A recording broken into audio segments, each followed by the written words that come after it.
The following content is provided under a Creative Commons license. Your support will help MIT OpenCourseware continue to offer high-quality educational resources for free. To make a donation or to view additional materials from hundreds of MIT courses, visit MIT OpenCourseware at ocw.mit.edu.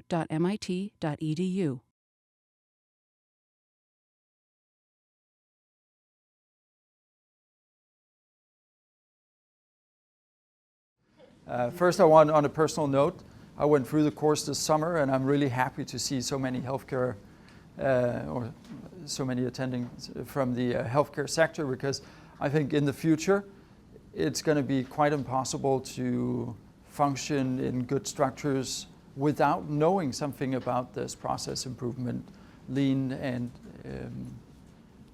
Six Sigma, because otherwise I don't think that you're going to be able to contribute in a good and productive manner. So really important and very nice to see you all here. All right, at the end of this, you'll be able to sketch a basic value stream map, demonstrate some basic analysis of those maps, and then recognize some steps for process improvement using your value stream map. You recognize this? Back to the hot dog stand. And it may not look exactly like the ones you made. So starts with taking the order, placing it in the in tray, get the order, cook the dogs, put them in the bun and wrap them at the fruit. And then it's a question of, do they need another hot dog or not? If they don't, they will go up to the order out. If they do, then you go over. Check if the order is okay. Add the beverage, deliver it to the customer, and the customer leaves with their hot dogs. So value, as we think about it in Lean, is really value for the customer, right? It's not value for us.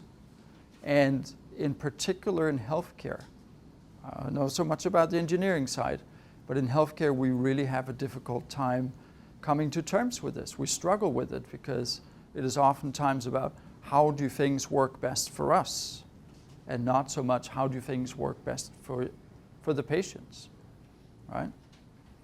If it was the other way, we probably wouldn't have waiting rooms. We do have waiting rooms. We have waiting rooms all over. In fact, I work in the emergency department over at BI, and we have recently decided that we're going to make it a formal process to open our waiting room, because we don't really want it, and it's going to be paged out as a formal process, as a formal step, that now we decide we open it.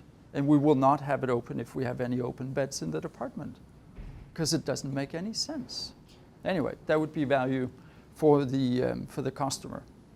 Identify the value stream, map out the end-to-end linkages between the processes, what goes on. Then we focus on making flow continuous from one end to the other. Pull, that we heard about earlier on. Let the customer pull the value rather than us producing a whole bunch of things that then get piled up and some of it gets wasted.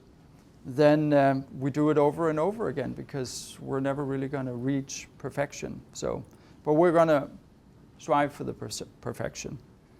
So value stream mapping, it's a tool to improve our processes, our whole production, by identifying steps that add value, and also by identifying waste in our processes. We follow the value creation process we talked about from one end to the other, and you need to go to Gemba to get out there and see what happens. Right? You can't sit in an office. You can sit in an office and you can think that you know what is actually happening, but in reality you don't. I have some examples, I'll get to that a little later, from our fine little hospital if we have the time. But when you go and look at what actually takes place, you get surprised, even in the environment that you work in yourself. Because we all think that we have the solutions to the problems that we encounter, and sometimes we do and sometimes we actually don't. The value stream map is the process maps that we've done. Some of you have already added your data. It can be time data, It can be quality data, inventory, resources, people, things, and whatever else. But don't clot your maps with things that are not really useful for you. So there are some steps to creating these value stream maps. And the first is to define customer value and then the process. And we can discuss what customer value is. That is a debate you can see among yourselves here with the maps that you've created. You did not all agree on what adds value, what customers potentially would be willing to pay for. An example, we've just done a lean project with our registration people. Patients need to be registered, right? And is that a value-added process? We weren't quite agreeing on that, at least not initially, because you can say, well, I mean, patients, they don't care. But in fact, if you dig a little deeper, they probably do, because if you aren't registered, your visit is not linked to your record, and then it's not part of your history, and then it's hard to tie everything together. So identify the value added and the waste steps is the next one. And then in order to change things for the better in the future, you need to understand what you're currently doing. So you do a map of the current state. Where are we now, right?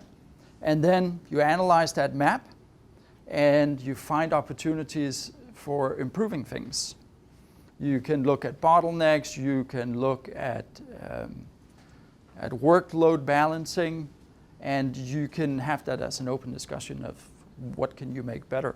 And now you just heard the module on people, and that's actually interesting. If you involve everybody in this process, you can get a lot of good synergy in it. And by involving some of the skeptics, you can actually win them over sometimes. We've done that too, surprisingly enough, but it is possible. Then you use that to create your future state map, and then you make an action plan for how you're going to get there. And I think we'll get to that on day 3 in the A3 thinking. All right, we're back to this one. It follows the value creation process, and you have in your groups assessed the values and the wastes for each of the processes. And now it's time to add some data. And I think that we'll just go with the map that you had handed out. All the data should be on it, times and seconds, and there's some quality measurements as well, because the processes, they weren't perfect the whole way through, right? It wasn't 100% every time. We know our demand, our current demand at least, for the 50 customers, and we know how long we're open, so we know how long time we have to fulfill the orders as they are. The takt time is our available times. It's 4 hours times 60 minutes. That should be 240 minutes. And the demand is 50 customers. So we have 4.8 or 288 seconds per customer. We also know that the cycle time from what we added up is actually 446 seconds. So we can all understand that they're pretty stressed, right? Because they're spending more time than they really have. And then there's the alternative calculation where you've taken the set out and the clean out time out.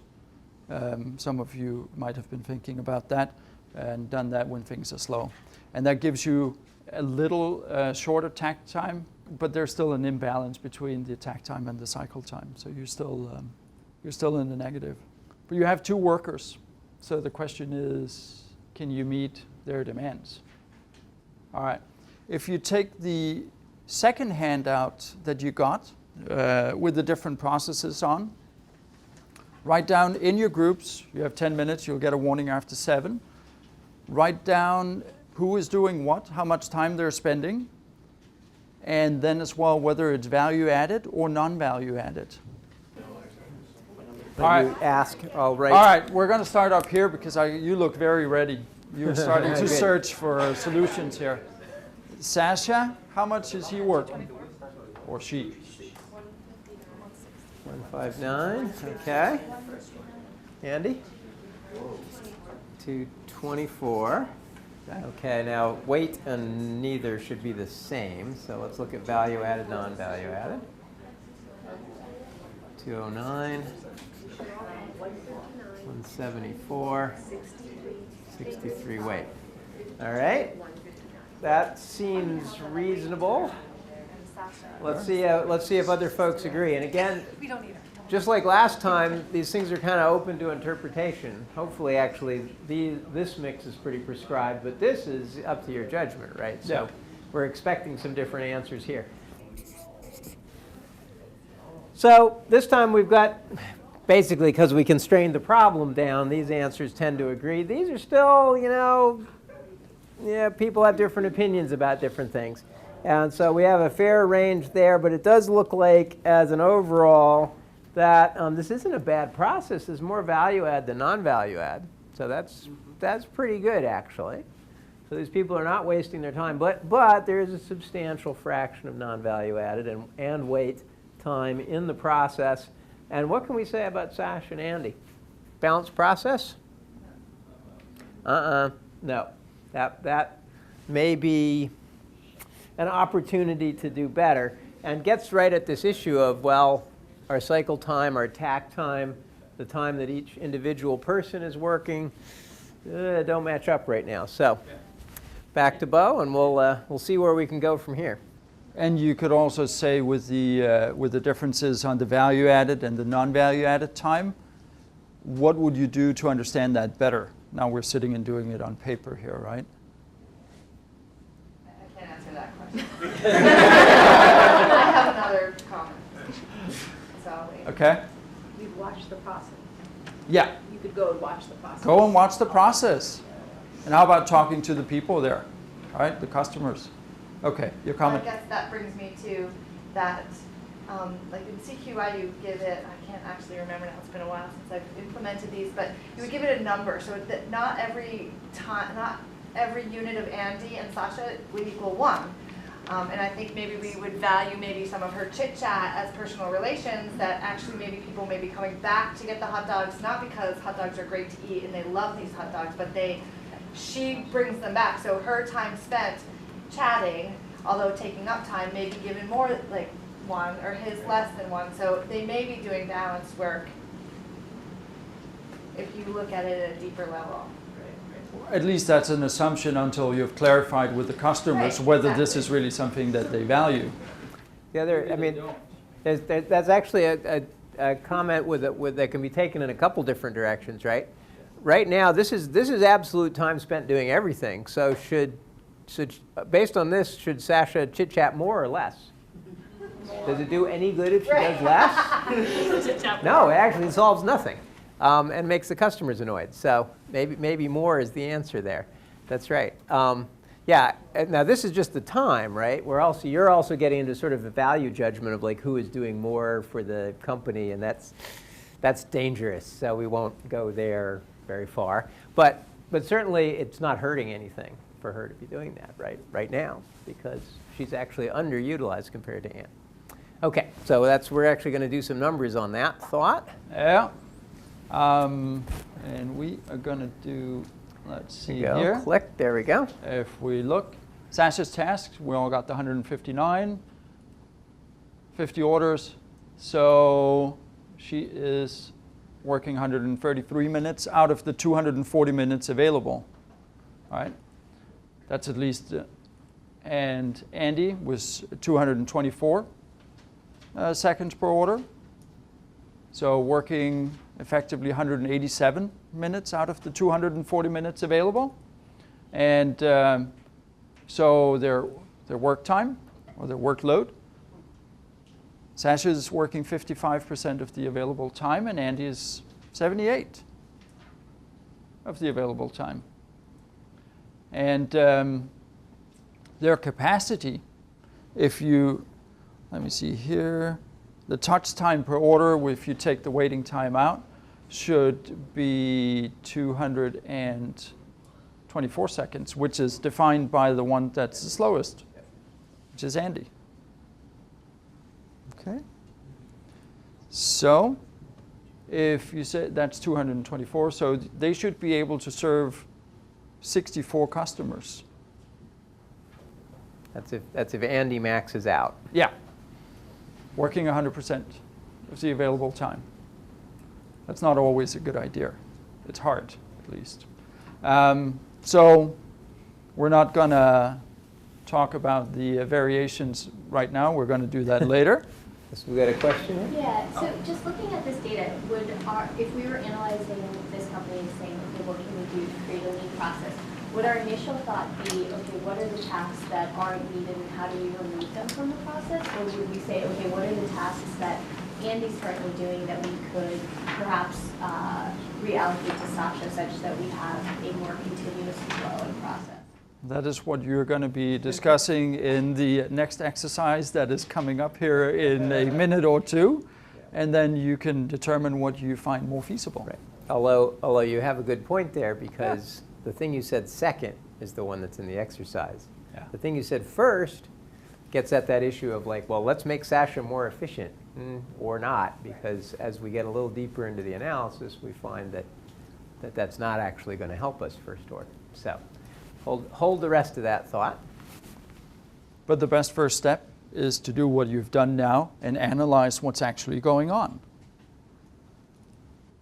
We saw that our current production, the 50 customers, is actually a little less than they can produce. The way they're doing, or the way they could be doing things if they were working 100%.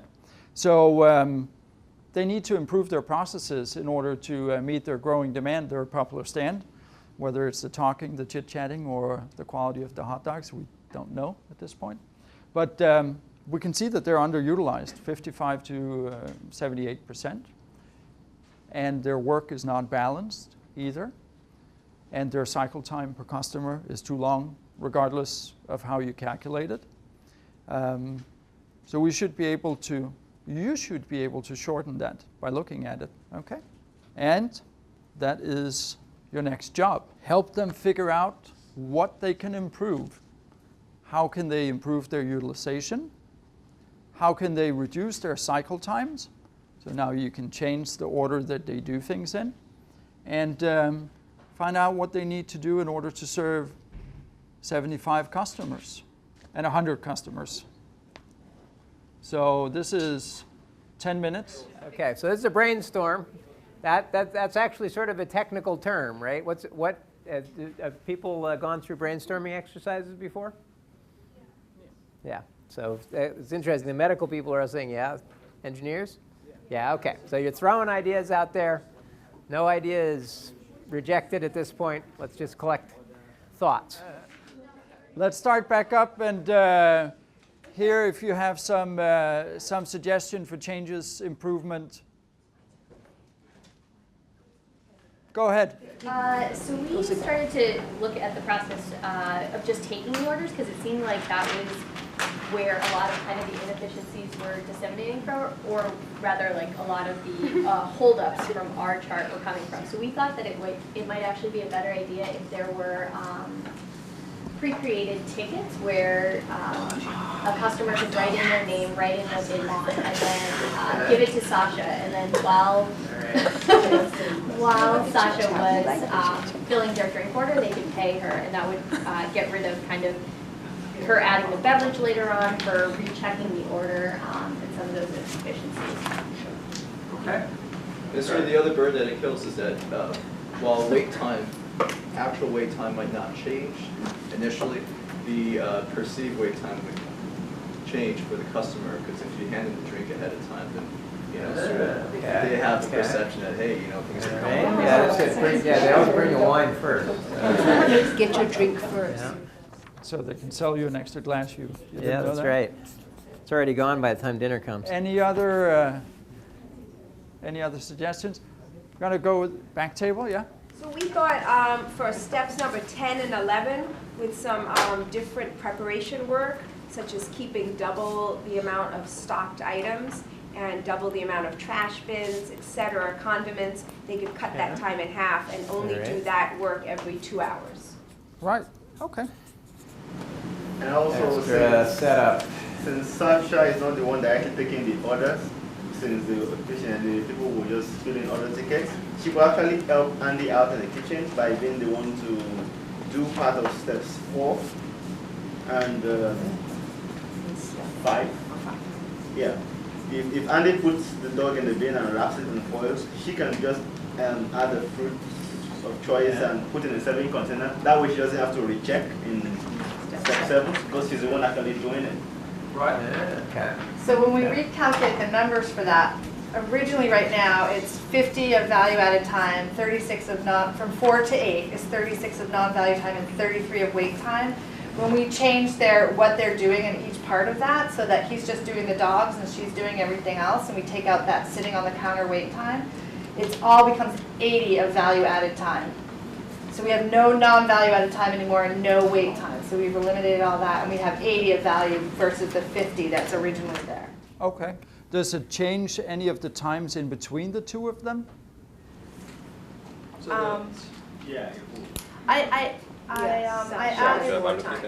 Sasha is going to work more? A little bit more. Sasha will be working 20 more. seconds more. Right. Yeah. She was originally, I think, Yeah, from 4 to 7, like 21, and now she's 40. Okay. So, and those are seconds that is going from Andy? From Andy From to Andy to Sasha. We kind of had a similar suggestion where Sasha would do some of the work of filling the container, but we kind of envisioned it as like a flow or a can bin, and that she would fill containers, and then Andy could just look down, see how many containers just waiting for him, and then he could just put the hot dogs in, wrap them up, and then give them back. Or they would already have the fruit, like she could put the bun kind of in the foil ready to receive the hot dog. Good idea. Like that. Very nice. Other suggestions? We have the customers getting their own beverage and putting their own toppings on, because that cuts down the time and it also reduces the errors. If you're only cooking a hot dog, you can't screw it up. And then the customer knows what they want, and it would also give them more control over particulars and ketchup versus mustard or whatever. And we also have them getting their own fruit. If there was some sort of way to make sure they didn't. All right, very good. More suggestions? All right. So what you have done here is you have rearranged some of your processes, right? You have changed the workload in between the two in the business here as well, so that they're working more even or have a more even workload. And you're involving the customers, saying customers can do some stuff themselves. They can pick up their fruit, they can pick up the drink, don't need to have someone doing that for them, right? And some of you focused on reducing or involving the customers to make the wait time go down as well. I like that. What else do we? So did anybody go to Fresco's today? At lunch place? A little deli caddy corner? I guess not, no. Yeah, they have a great system there, which is apocryphal. I'm not sure if the story is true, but I know one of the Saturday Night Live people actually lived in Cambridge for a long time. It's alleged to be the cheeseburger inspiration. You say what you want and they yell, right?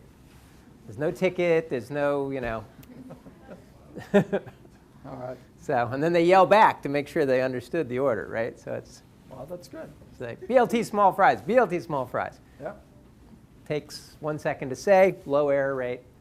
High training, that guy's got to keep it in his head, right? Yeah, so, but most of the other possibilities are definitely up here. Some good ideas. Mm-hmm. And this part, by the way, is also pretty realistic in the sense that this is art, right? You don't know the answers. None of these techniques tell you the answer. What they do is frame the problem and help you understand what problems you're trying to solve. You're not trying to make Sasha stop chatting.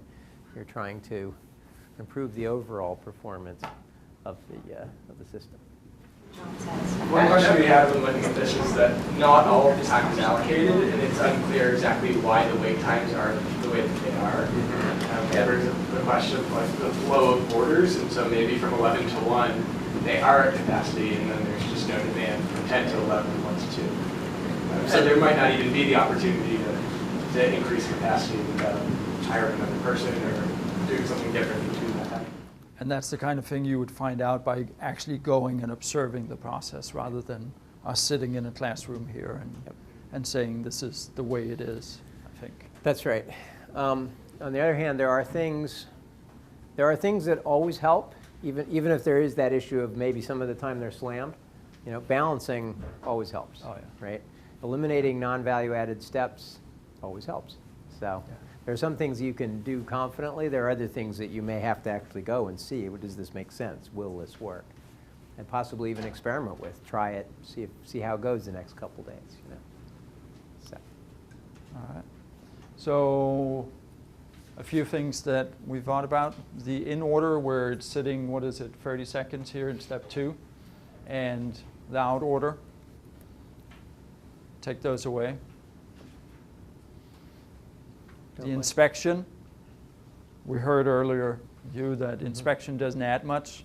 I really like this. I don't think I've heard that one before. The thought of consolidating Sasha's work and the inspection into one step. Into one, yeah. Right? So then you get the quality, but there's no extra step. So it's a good solution to not a priori eliminate inspection, which might lead to quality issues. And balance the work you've already done as well. Now we're down here to create a future state map to visualize how we want this to look in the future, and then create the action plan for how you're going to achieve your change. Because talk alone won't do it. So make the map, create a plan, set some deadlines, and assign some responsibilities for who's going to do what to change things. So the value stream map is useful to visualize what is going on, the interactions and the flows, and gives you the linkages between your information and your product flows. Gives you a language that you can talk about with the ones who are in the group, and you can identify your constraints and capacities and wastes. Well, you have a question? Oh, I just have a question about the process. Maybe I'm having difficulty visualizing it, but it seems like it's like we're following the hot dog in a linear way, whereas it seems like some of this stuff happens simultaneously. So I'm not sure. Like some of the seconds overlap. It's not like Sasha's seconds happen only after Andy's seconds happen. So that's a little bit hard for me to understand in this flow model. And that, as I perceive it, that can sometimes be a problem to look at it like that in a process map. And I have a slide a little bit later where you can look at swim lanes as well, because it can depend on who is doing what, and that can happen at the same time as well. Right, so you're absolutely right. Things, they do happen simultaneously. The classic issue which you're keying on, I think, is like in a real hot dog stand, there'd be a bunch of hot dogs on the grill that would be cooking at the same time that all this other stuff is going on, right? Mm-hmm. So there are some processes that are maybe out of phase, and that's true. That's a real issue. The map doesn't catch that very well, no. Right? That issue of some things happening kind of out of phase of other things. But it's a tool. It's not a perfect tool. It doesn't solve all of your problems. All right. So tips for creating it: involve the entire team. Everybody who's involved in these processes need to be involved. It can't only be a few people that maybe have management positions. You need to have the people doing the work come and be involved in this, because they're the ones who understand the work the best and can come up with the best suggestions for how to change it. All right? And you need to actually go to Gemba, go and see, use the post-it notes like you've done now on your map, put that on, and then you can use your symbols, you can use whatever you pretty much like. There are some that are more used than others, but that's however you want to do it, as long as you make sure you have a common language. Here's a little bit about the swim lanes. because you can have different providers or different processes at the same time in an organization, and you can try to map it out like this, right? So things that take place at the same time. Or you can have the castle wall with production times and wait times, right? Add it up in the end, have your wait times and your production or your productive times. So there are many ways, and there are some resources where you can learn a whole lot more about this, okay? All right. Can I say one more thing? When you do a value stream map, make sure that you bring it to the people doing the work to get their validation. Say, did I leave anything out? Did I forget anything? Because oftentimes you miss something and they can say, oh, but you forgot that we do this. And I think that's really important because then it gets them to buy into what you're doing as well. And even more stronger, you should have those people participating in the Absolutely. creation of the value. That's actually what we do at BI. The ones doing the processes, and it's often from different provider groups, we involve them, we invite them, and we help them come up with this. And then post them on the floors or the wards so they can see them and make comments. Good technique for all of these things that you do is take pictures of these things, and you can post them or you can email them out to people and say, this is what we found, please give us if you have any comments. This is also a really good link between administration and frontline workers, because I know in most hospitals the administrators take turns walking around to visit the floors. And a lot of them are not clinical, it might be the CFO or something, and they come around and they go, how are you doing today? Do you need anything? How are you doing today? Do you need anything? But if you have a value stream map posted, they can go to that map and you can discuss what you're working on together, and it just brings it to a different level. We call it boardwalks. Give them something to look at. And the same is true in an engineering environment. It's not just a healthcare. Absolutely. Yeah. Sorry. And for healthcare, if you dare, go and find a patient who's arriving to your emergency department, to your area of work, wherever that may be. Follow that patient. If you're a phlebotomist, go find a patient registering for their blood draw. Follow them the whole way through, okay? Take a chill pill before you do it, because at least in my field, in the emergency department, I've tried, and I think IHI calls it the walk of shame, and it really is, but it is important because otherwise you will not understand. Most of us, I mean, we have different ways into the healthcare system. Again, that is my perspective. So let's be honest, my wait time in my own emergency department is probably not going to be the same as somebody else's. And another thing is, I don't have the same need to frequent an emergency department, right? And if the things I can just fix myself. But go find a patient, ask them politely if you can follow them for their journey, and then stick with it. Take notes. Bring your stopwatch. All right. There you go.